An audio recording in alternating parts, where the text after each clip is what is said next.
Fã de esportes, começando o nosso Linha de Passe em noite de Copa do Brasil. Um jogo ruim, outros pareciam treinos. E a gente vai falar... sejamos sinceros, né? E a gente vai falar sobre essas partidas e as classificações de Corinthians, de Flamengo, de Atlético Mineiro. Só o Fortaleza, deu zebra, hein? Tá fora da Copa do Brasil, o Retrô passou. A gente vai falar sobre isso daqui a pouquinho aqui no Linha de Passe. Estou te esperando.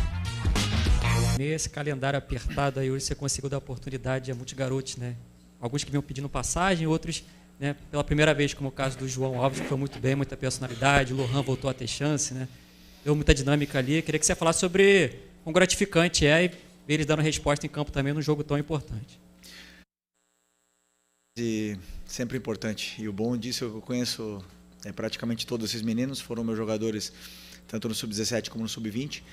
E hoje eu consegui dar minutos para alguns deles, para eles poderem se ambientar com o que é o profissional, ficar perto dos jogadores. E principalmente porque temos que, claro, sempre que puder oportunizar a base. Sabemos que é importantíssimo porque é como se a gente tivesse contratado jogadores novos, né? E ter esses jogadores aí rendendo é muito importante para a gente.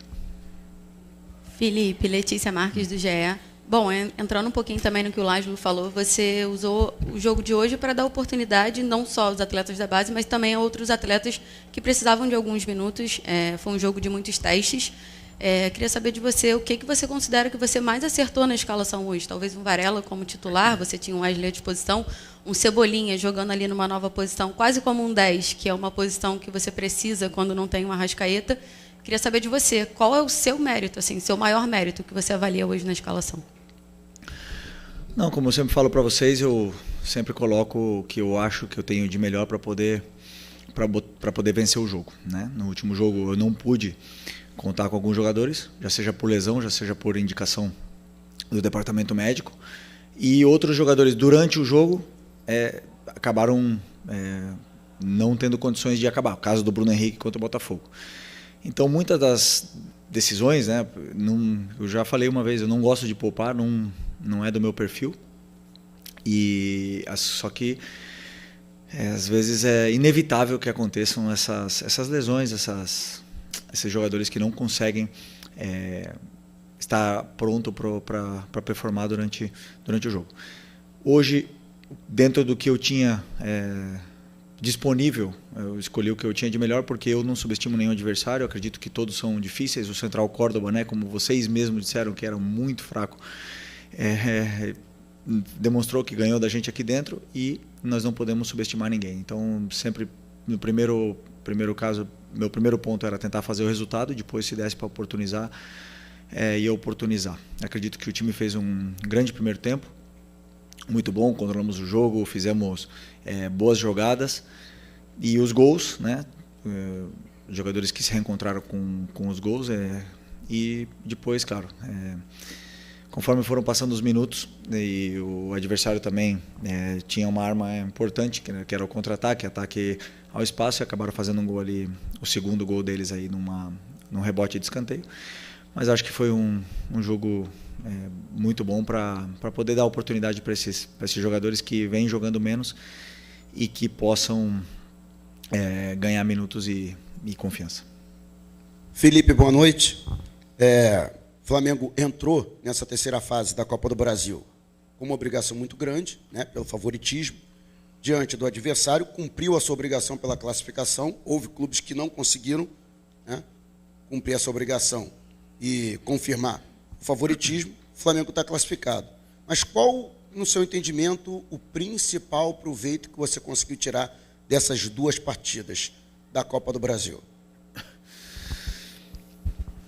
Boa pergunta.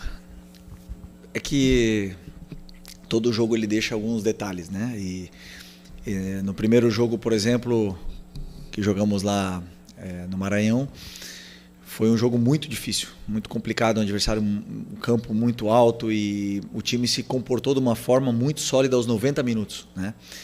E hoje, durante o jogo, a gente viu um time com muita intensidade, muita troca de passe, principalmente velocidade na circulação de bola, e causamos muitas dificuldades. Então, esse jogo foi bom por vários aspectos assim que eu falo táticos. Os jogadores se encontraram, né? Eles encontraram os espaços, porque no final das contas quem joga e quem decide a jogada são os jogadores. O único passo que eu faço é dar o caminho para eles e depois eles que resolvem. E eles encontraram e também nos dá pistas de onde a gente pode sofrer. E por isso que com esse time que nunca tinha jogado junto, né? Então realmente temos que trabalhar nesses aspectos que precisamos melhorar, mas bem contente com a performance. Felipe, Raiza Simplício da Gol Brasil e da revista Placar. No início do ano, quando o Flamengo contratou o Juninho, você até numa entrevista coletiva você falou sobre ele, sobre a chegada dele, que ele tinha características que encaixavam muito com o seu estilo de jogo e que era um jogador que estava chegando para jogar, para, né, ser de repente ali uma opção ao Pedro, o Gabigol tinha saído, enfim. Só que a gente tem visto que o Juninho não tem tido muitos minutos, às vezes entra e não consegue se encaixar muito bem. Eu queria entender como é que está esse processo de adaptação do Juninho, o que tem acontecido com ele, como é que você vê o momento do Juninho no Flamengo. Vejo que os jogadores eles falam no campo e o Juninho já teve momentos aqui bons, fez o gol na final do Campeonato Carioca, entrou, foi importante em alguns jogos e para mim é isso. O jogador o jogador que joga 5 minutos às vezes ele é mais importante do que o que joga 85, porque ele entra e é capaz de mudar um jogo, de fazer um gol e entrar para a história nos últimos minutos. Então, para mim, não está na quantidade, está na qualidade dos minutos que ele joga. O Juninho, entendo que ele está num período ainda de adaptação, não está na sua melhor, no seu melhor momento, né, eu diria assim, mas estamos aqui para trabalhar, para dar todo o apoio para que ele possa ser o Juninho que a gente espera, que ele espera dele. E enquanto isso, continuar trabalhando e as oportunidades chegarão, e assim que ele falar sempre que, como todos os outros falem no campo, ele vai ter cada vez mais minutos. Felipe, boa noite. Natália Brasil, Damas do Esporte, também Rádio Roquete Pinto. Hoje você teve uma vitória tranquila, né? Conseguiu a classificação, mas aí vira a chave domingo, né? Como você mesmo diz, a gente tem um calendário muito tomado de competições, um privilégio para o Flamengo estar disputando essas competições. E você teve hoje o Pedro 90 minutos em campo, a Arrascaeta também entrou depois de ter ficado fora contra o Botafogo. Queria, se você já tem algum pensamento para o jogo de domingo, que é contra o líder do Campeonato Brasileiro, um jogo, né, como a gente fala, que vale 6 pontos, se você já tem algum pensamento em relação principalmente a esses dois jogadores, pelo gramado sintético, pela minutagem, pelo controle, e aí queria ouvir um pouquinho de você. Não, temos 4 dias para recuperar até esse próximo jogo. 4 dias é um tempo muito bom para que todos os jogadores que jogaram hoje possam se recuperar a tempo para o jogo. Não sei ainda, a partir de amanhã eu vou começar a estudar o Palmeiras, vou decidir o plano de jogo, que jogadores vão começar, e sei que os dois estão prontos se eu precisar para poder. O Arrasca, como eu falei, não tinha condições de jogo no domingo, e hoje sim, para poder continuar se condicionando, teve 20, 25 minutos para poder não se descondicionar e chegar em plena forma para o domingo, né? Então, são jogadores que, principalmente o Pedro, veio de uma lesão muito extensa, mas que está cada vez mais pegando ritmo, entrando em forma e para poder ajudar os companheiros. Assim que eu decidir, eu vejo que jogador vai começar o jogo.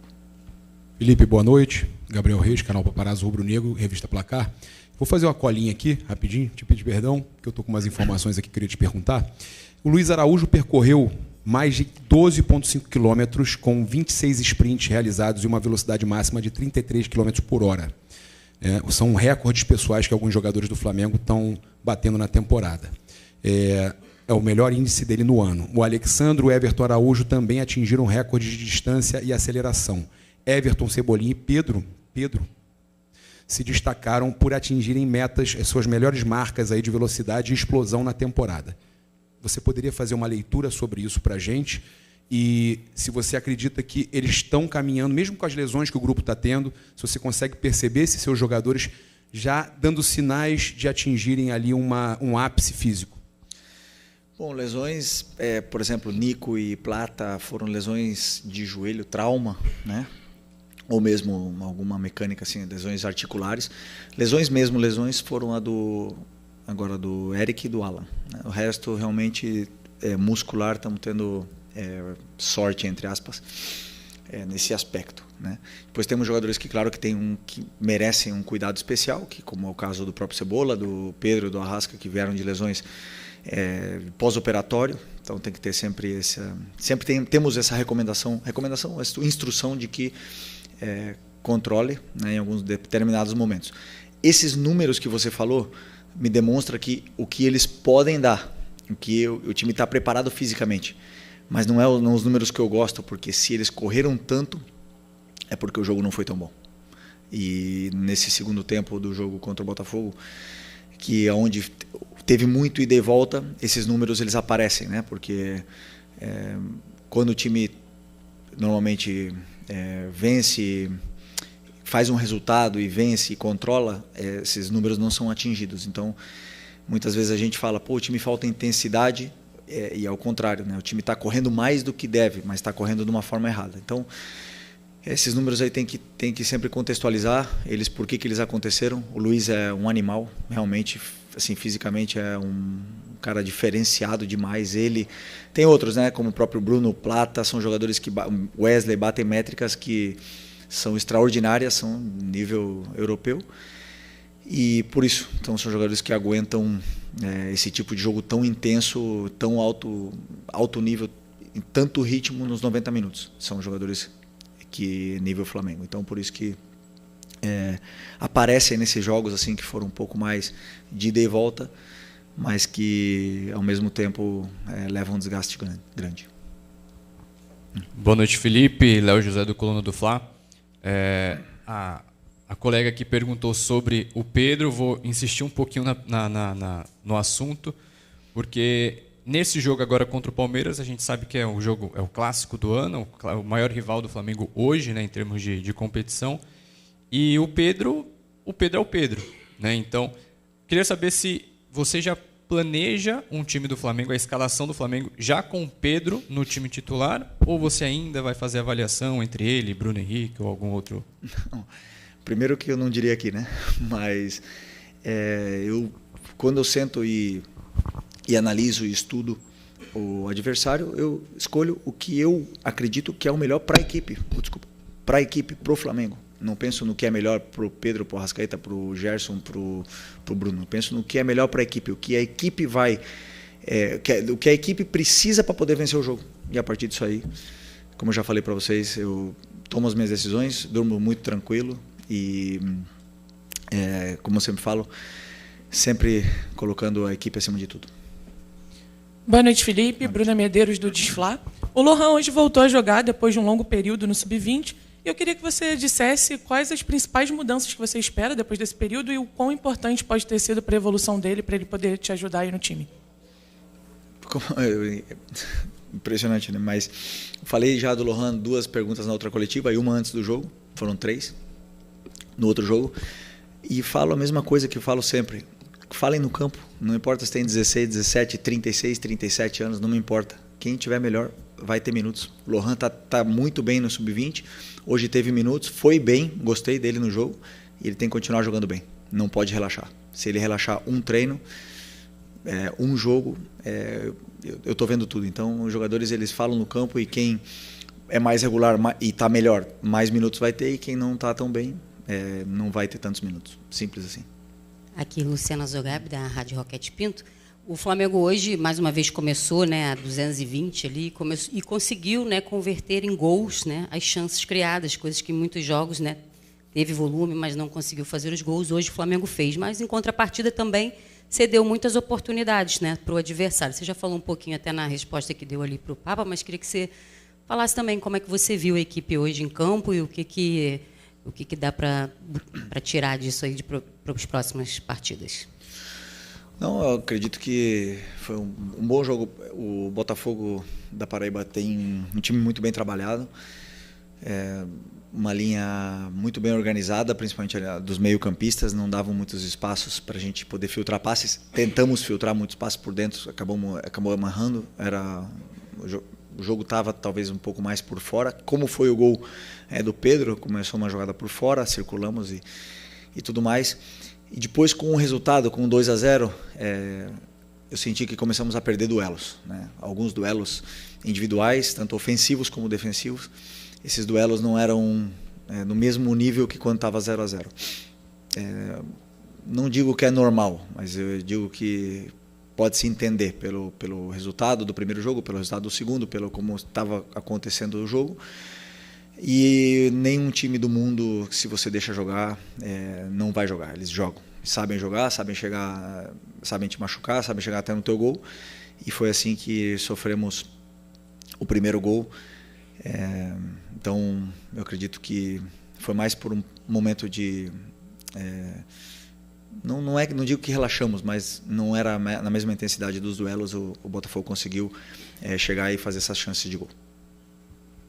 Felipe, aqui, Bruno Vilafranca, da Rede Multiflá. Queria que você fizesse uma análise do jogo do Varela, né, que não tem tantas oportunidades assim, mas hoje contribuiu bastante. No domingo ele já ajudou numa posição, não sei nem se você já tinha treinado ele naquela posição, jogando ali muito mais centralizado, como um volante mesmo, ou se foi uma situação de momento, mas falando mais de hoje. Ele contribuiu, fez gol, deu assistência, participou de várias roubadas de bola. Enfim, queria que você falasse, até porque provavelmente ele será o titular no próximo jogo, já que você não tem o Wesley à disposição. Obrigado e parabéns pela vitória. Obrigado. Realmente, o Varela é um jogador muito sólido, né? Um cara que na fase defensiva ele domina como ninguém. E depois no ataque é um cara que cria jogadas, não perde a bola principalmente, né? Então são características diferentes dele do Wesley. O Wesley sabe atacar muito mais espaço do que ele. Não é que ele também sabe, mas o Wesley tem mais esse perfil físico, né, do que ele. Mas ele tem outro perfil que é mais associativo com os companheiros. É um cara que treina sempre bem, sempre, mesmo quando joga, quando não joga, tá sempre da mesma forma. Um cara importantíssimo para o grupo, para a equipe. É um dos caras mais líderes desse elenco, falando menos, um dos que menos fala, mas é um dos que mais líderes. Todo mundo se espelha nele porque é um líder com atitude e muito importante para mim também. Então, desses jogadores assim que todo treinador gosta de ter no elenco, e não é à toa que tem tanta história na carreira dele, né? Boa noite, Felipe. Ian Arrepia, do canal Faz Andar. Hoje a sua equipe fez 4 gols. Talvez uma das grandes críticas ao seu trabalho em 2025 é a falta de assertividade, né? Quando cria muitas chances e não consegue converter. Contra o Juventude foram 6 e contra o Corinthians foram mais 4. O que essas partidas têm em comum é que o Flamengo abriu o placar muito cedo nas 3. Fez o gol logo nos primeiros minutos. De certa forma, a ansiedade, quando o gol não sai cedo assim, tem atrapalhado? E de que forma você pode internamente resolver essa questão para que os gols saiam naturalmente, como depois do primeiro acabam saindo nessas 3 partidas, por exemplo? Obrigado. Bom, já chutava, não fazia gol também, mas eu acredito assim que por que não fizemos gol contra o Botafogo? Porque existe uma qualidade defensiva no time do Botafogo. Existe um time que bloqueou os chutes, que não deixou chegar com tanta facilidade, que os atacantes se sacrificaram muito defendendo, fechando os volantes, fechando os espaços, não deixaram chegar. Eu sempre repito, o adversário também joga. O Juventude e hoje o Botafogo e o Corinthians nos deram certas, não facilidades, mas nos deram alguns espaços onde o time conseguiu aproveitar, fazer os gols, e aí o jogo fluiu com mais naturalidade, mais facilidade, né, depois do primeiro. Sobre 90 minutos você em campo, né? O Felipe Luiz falou na última entrevista da questão física, que estava um pouquinho abaixo e tal. Quanto é importante e, claro, voltar a marcar. Feliz por voltar a jogar os 90 minutos pela primeira vez aí, após o retorno. Fico feliz por isso, mais um passo dado, né, nesse início, nesse retorno, né? São muitos jogos, parece que eu já estou mais tempo, eu estava comentando esses dias, mas tem um mês e pouquinho que eu voltei, então ainda está nesse início. Fico feliz por disputar os 90 minutos, me sinto... Sem nação, ficamos por aqui e esse foi mais um corte que a gente trouxe para vocês aí, trazendo pós-jogo aí, a repercussão da coletiva e pós-jogo de Felipe Luiz após a grande vitória aí do Flamengo por 4-2 contra o Botafogo da Paraíba. O Mengão agora se classificou para as oitavas de finais da Copa do Brasil. Vamos ver aí na próxima semana o desenrolar desse sorteio, quem será o adversário do Flamengo.